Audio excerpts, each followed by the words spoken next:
हरियाणा के पुरातत्व संग्रहालय एवं श्रम रोजगार राज्य मंत्री अनूप धानक स्वतंत्रता दिवस के मौके पर रेवाड़ी पहुंचे। यहां पहुंचने पर उन्हें सलामी दी गई। पीडब्ल्यूडी रेस्ट हाउस में यहां पर लाइव तस्वीरें देख सकते हैं। उसके बाद राज्य मंत्री अनूप धानक शहीद स्मारक पर पहुंचे और शहीद स्मारक पर पहुंचकर उन्होंने वीर शहीदों को, जो अमर शहीद हैं, उन्हें अपने श्रद्धा सुमन पुष्प अर्पित किए और उन्हें नमन किया। यहाँ पर राज्य मंत्री अनूप धानक ने तमाम प्रशासनिक अधिकारियों के साथ अमर शहीदों को नमन किया। उसके बाद राज्य मंत्री अनूप धानक रेवाड़ी के राव तुलाराम स्टेडियम में बतौर मुख्य अतिथि पहुँचे। यहाँ पर स्वतंत्रता दिवस के पावन मौके पर राज्य मंत्री अनूप धानक ने तिरंगा ध्वज फहराया। यहाँ पर आप मेरे साथ लाइव तस्वीरें देख सकते हैं। हरियाणा के पुरातत्व संग्रहालय एवं श्रम रोजगार राज्य मंत्री अनूप धानक तिरंगा फहरा रहे हैं। लाइव तस्वीरें यहाँ पर आप मेरे साथ देख पा रहे हैं। ये तस्वीरें राव तुलाराम खेल स्टेडियम से हैं, रेवाड़ी से, जहाँ पर स्वतंत्रता दिवस के मौके पर राज्य मंत्री अनूप धानक ने तिरंगा फहराया और कार्यक्रम का शुभारंभ किया। उसके बाद डीएसपी राज्य मंत्री अनूप धानक के पास आकर परेड का निरीक्षण करने का अनुरोध किया, जिसके बाद राज्य मंत्री अनूप धानक खुली जीप में एसपी के साथ सवार हुए और उन्होंने खेल स्टेडियम का दौरा करते हुए, यहाँ पर आप लाइव तस्वीरें देख पा रहे हैं, जिसमें राज्य मंत्री अनूप धानक परेड का निरीक्षण करते नजर आ रहे हैं। उसके बाद राज्य मंत्री अनूप धानक को पुलिस सहित अन्य टुकड़ियों द्वारा सलामी दी गई।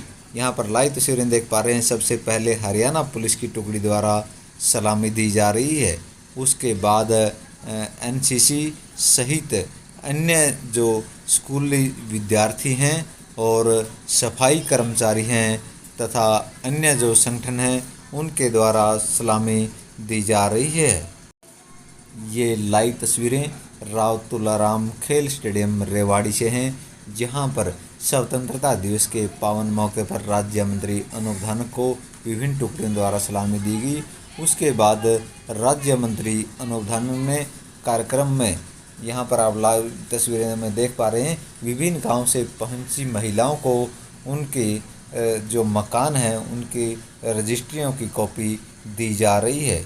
उसके साथ ही राज्य मंत्री अनूप धानक ने यहाँ पर जो प्रोग्राम हुआ सांस्कृतिक, उसमें भाग लेने वाले बच्चों को प्रशंसा पत्र देकर सम्मानित किया गया। इसके साथ ही राज्य मंत्री अनूप धानक द्वारा विभिन्न क्षेत्रों में उत्कृष्ट कार्य करने वाले व्यक्तियों को स्वतंत्रता दिवस के पावन मौके पर प्रशस्ति पत्र देकर सम्मानित किया जा रहा है। आप यहाँ पर लाइव तस्वीरें देख पा रहे हैं। राज्य मंत्री अनूप धानक विभिन्न क्षेत्रों में कार्य करने वाली महान प्रतिभाओं को पावन मौके पर प्रशस्ति पत्र देकर सम्मानित कर रहे हैं। जिला प्रशासन की ओर से मुख्य अतिथि राज्य मंत्री अनूप धानक को भी एक जो स्मृति चिन्ह है वो देकर उपायुक्त महोदय की तरफ से सम्मानित किया गया। राज्य मंत्री अनूप धानक ने यहाँ पर उपस्थित लोगों को संबोधित किया और बधाई दी। इस अवसर पर राष्ट्रीय ध्वज फहरा करके मुझे बड़े गर्व और गौरव का अनुभव हो रहा है। उल्लास और उमंग से मनाए जा रहे इस राष्ट्रीय पर्व पर मैं यहाँ उपस्थित सभी नागरिकों और स्वतंत्रता सेनानियों और परिवारजनों को हार्दिक स्वागत एवं अभिनंदन करता हूँ। यहाँ फहरा रहा हमारा तिरंगा हमारी स्वतंत्रता, स्वाभिमान और संघर्ष का प्रतीक है। इसके लिए हमारे स्वतंत्रता सेनानियों ने ब्रिटिश हुकूमत के विरुद्ध 9 दशकों तक लंबा संघर्ष किया, असहनीय यातनाएं झेली, हंसते हंसते फांसी के फंदे को चूमा और असंख्य कुर्बानियां। इस पावन अवसर पर मैं उन सभी को, महान स्वतंत्रता सेनानियों, वीर शहीदों और सीमाओं के प्रहरियों को नमन करता हूं। मैं देश की सीमाओं पर रक्षा कर रहे हमारे वीर जवानों और हमारी जो देश की आजादी के अमृत महोत्सव के विशेष रूप में बधाई देता हूं। मेरे साथियों, हरियाणा को गर्व है कि देश के स्वतंत्रता आंदोलन में अग्रणी भूमिका निभाई। अम्बाला में 8 मई 1857 को स्वतंत्रता आंदोलन पहली चिंगारी फूटी थी। नेताजी सुभाष चंद्र बोस की आजाद हिंद फौज में सबसे ज्यादा सैनिक हरियाणा प्रदेश के थे। आज भी भारतीय सेनाओं में औसतन हर 10वां जवान हमारे प्रदेश का है। हमारे प्रदेश के वीरों ने आजादी के बाद भी देश की सीमाओं की सुरक्षा में महत्वपूर्ण भूमिका निभाई। हमें गर्व है आज देश की सेना में हर 10वां सैनिक हरियाणा से है। हमारे सैनिकों ने 1962 में, 1965 में, 1971 के विदेशी आक्रमणों में ऑपरेशन कारगिल युद्ध के दौरान वीरता की नई मिसाल पेश की।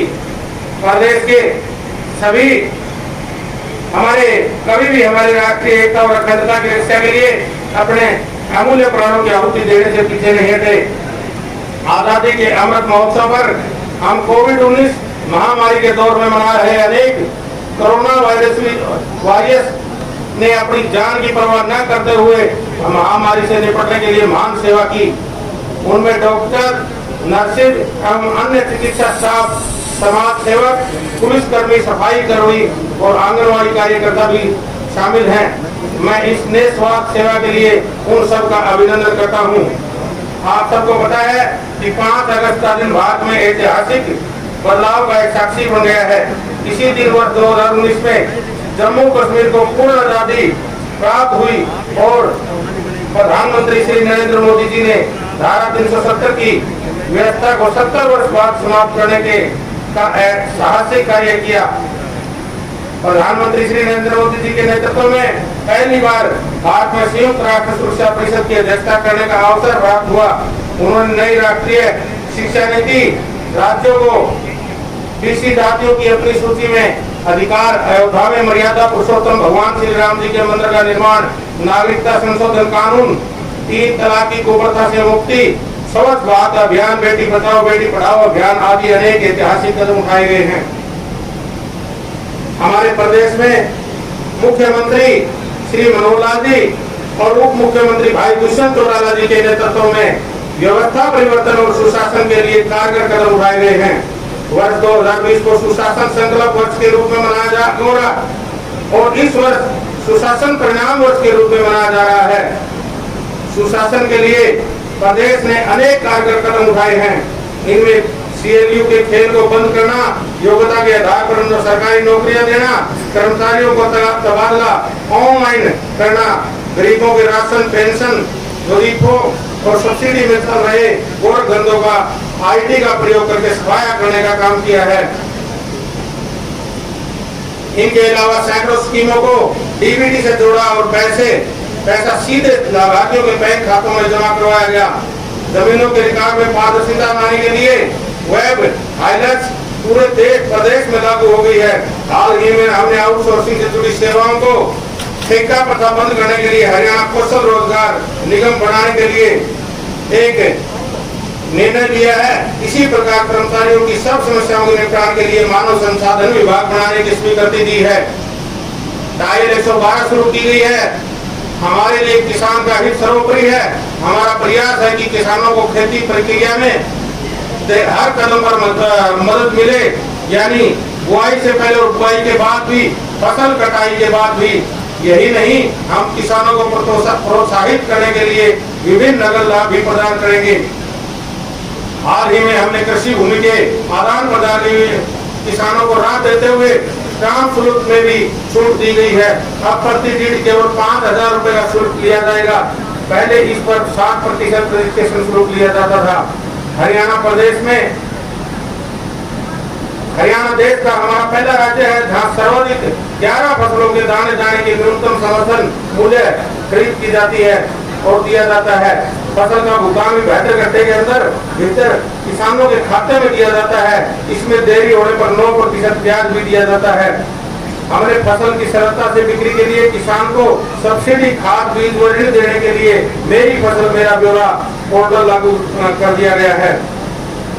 हमने तकनीक में खेती करने वाले प्रगतिशील किसानों को प्रोत्साहित करने के लिए प्रगतिशील किसान सम्मान योजना में 50,000 से 5 लाख रुपए तक के पुरस्कार देने की व्यवस्था की है।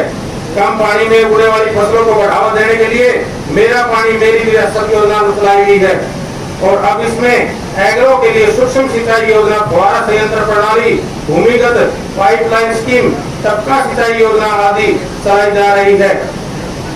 प्रदेश में संस्कार और स्वरोजगार से युक्त शिक्षा देने के लिए नई राष्ट्रीय शिक्षा नीति लागू की गई है। इसमें 2025 तक पूरी तरह लागू कर दिया जाएगा। इस दिशा में प्री नर्सरी से ही शिक्षा देने के लिए 4,000 प्ले स्कूल व 500 नए मॉडल स्कूल खोले गए हैं। प्रदेश में KG-PG कक्षा तक की शिक्षा एक ही छत के नीचे देने के लिए शिक्षण संस्थान तैयार किए गए हैं। प्रदेश में प्राइवेट स्कूलों की तरफ पर सुविधाएं देने के लिए 113 नए सांस्कृतिक मॉडल स्कूल खोले गए हैं और अब इनकी संख्या बढ़कर के 136 हो गई है। हमने स्कूल से लेकर विश्वविद्यालय तक की शिक्षा को कौशल के साथ जोड़ा है। तकनीकी संस्थाओं में उद्योगों की जरूरत के अनुसार प्रशिक्षण के लिए उद्योगों के साथ MOU जैसे कारगर कदम उठाए हैं। हमारे खिलाड़ियों ने ओलंपिक और अन्य अंतर्राष्ट्रीय प्रतियोगिताओं में पदक जीतकर देश और प्रदेश का नाम रोशन किया है।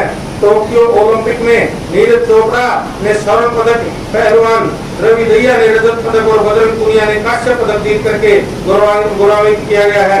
हॉकी में कांस्य पदक जीतने वाली टीम में हमारे 2 खिलाड़ी सुरेंद्र कुमार और सुमित कुमार शामिल हैं। महिला हॉकी टीम में भी 9 खिलाड़ी हरियाणा के ही हैं।